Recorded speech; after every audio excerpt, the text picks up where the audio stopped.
pada mau investasi gitu kan. Pada akhirnya nggak mau investasi, buat apa? Atau saya nggak dibayar, nggak ada returnnya buat saya, seperti itu. Jadi itu merupakan dilema bagi manajemen. Kalau misalnya dibayar tinggi, juga pada akhirnya dananya nggak bisa digunakan untuk operasi lagi, kayak gitu kan. Jadi kita membicarakan gimana kalau dividen ini dibayar sebesar-besarnya atau high payout, gimana kalau low payout, gimana kalau nggak bayar, itu kita bicara di kegiatan belajar kali ini, kayak gitu. Ini pengetahuan mengenai dividend payment, jadi ada declaration date, ex-dividend date, kayak gitu.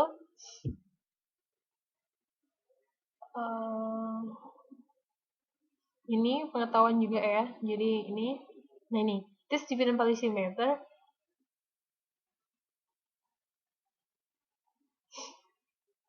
Ini, jadi sebenarnya apa sih dividend policy atau kebijakan dividen itu? Merupakan keputusan untuk membayar dividen dengan, jadi keputusan untuk membayar dividen atau menahan dana itu gitu untuk reinvest. Itu sebenarnya kebijakan dividen. Berapa yang harus dibayarkan seperti itu.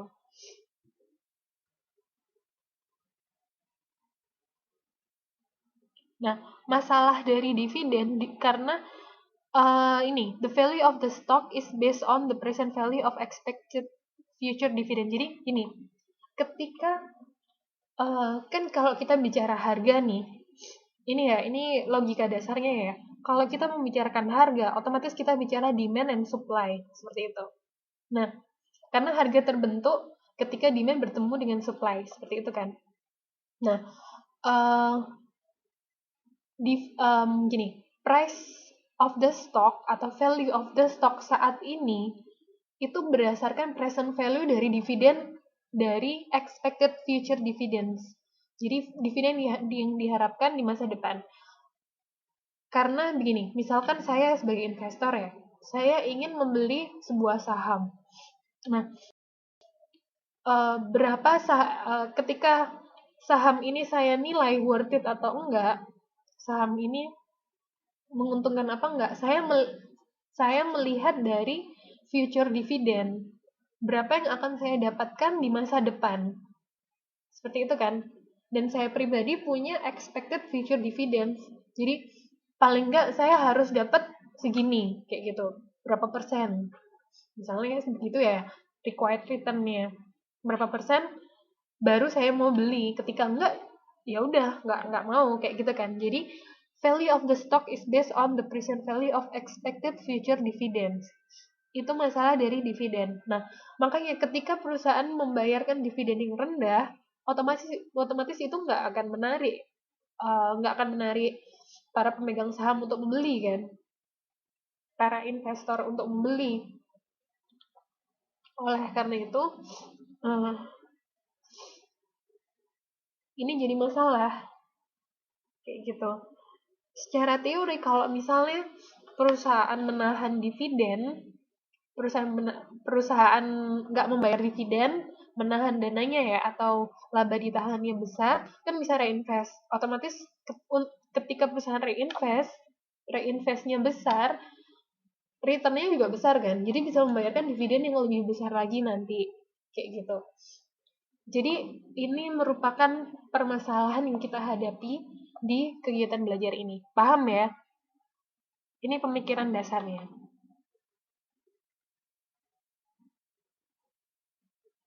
Nah ini, jadi firm bisa bayar dividen 10.000 per tahun untuk 2 tahun ke depan, atau bisa bayar 9.000 tahun ini, yang 1.000 dari 10.000 ini di reinvest, kemudian bayar 11.120 tahun depan ketika investor require 12%. Kayak gitu. Pilih yang mana? Seperti itu.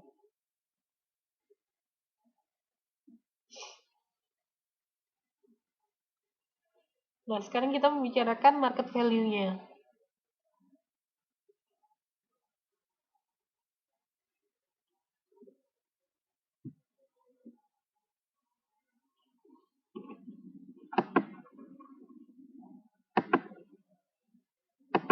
sekarang kita membicarakan ininya ya.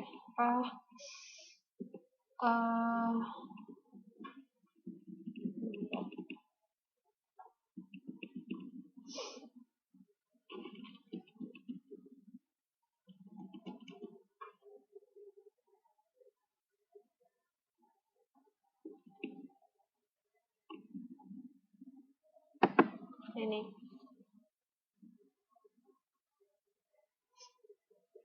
kita bisa tahu dari sini kan market value-nya.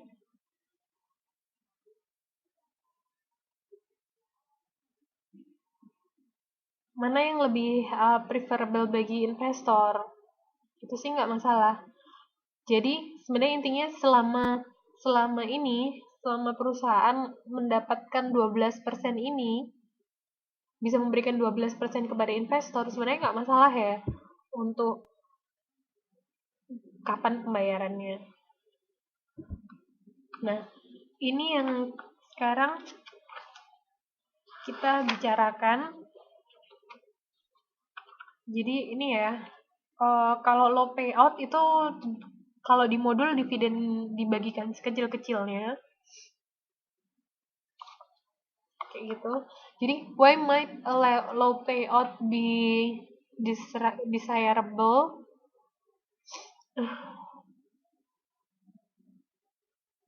Jadi gini, ketika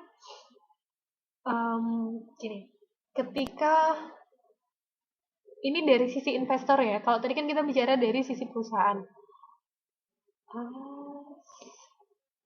Halo? Bisa dengar ya? Bisa dengar? Ini tadi connection loss.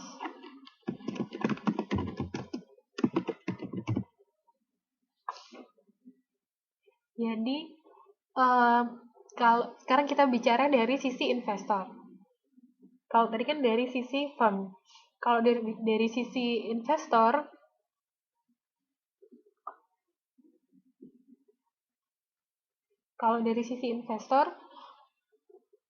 high dividend, kalau misalnya saya diberi dividen yang besar, itu merupakan income bagi saya. Dan income ini akan terkena pajak penghasilan. Kayak gitu. Jadi, kenapa kok low payout ini desirable, dalam artian diinginkan, karena hubungannya ini ya. Kalau misalnya dia mendapatkan dividen yang besar, itu nanti akan dikurangi ini immediate tax liability, kayak gitu.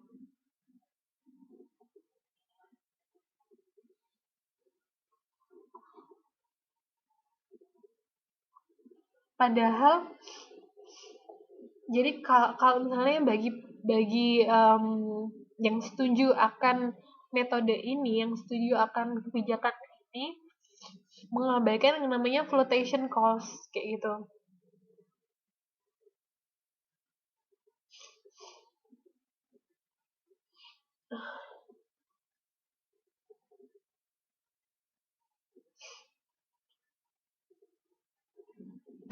Kalau misalnya perusahaan menerbitkan saham baru, itu kan ada cost-costnya ya, jelas ya. Maksudnya nggak ya udah tinggal terbitin aja, kan nggak seperti itu. Ada biaya untuk notaris, akuntan, kayak gitu, pendaftaran sahamnya, seperti itu. Jadi kalau misalnya semakin sering perusahaan mengeluarkan saham, otomatis flotation cost-nya juga tinggi. Begitu. Kemudian ini ada dividend restriction. That contract might limit the percentage of income that can be paid out as dividends.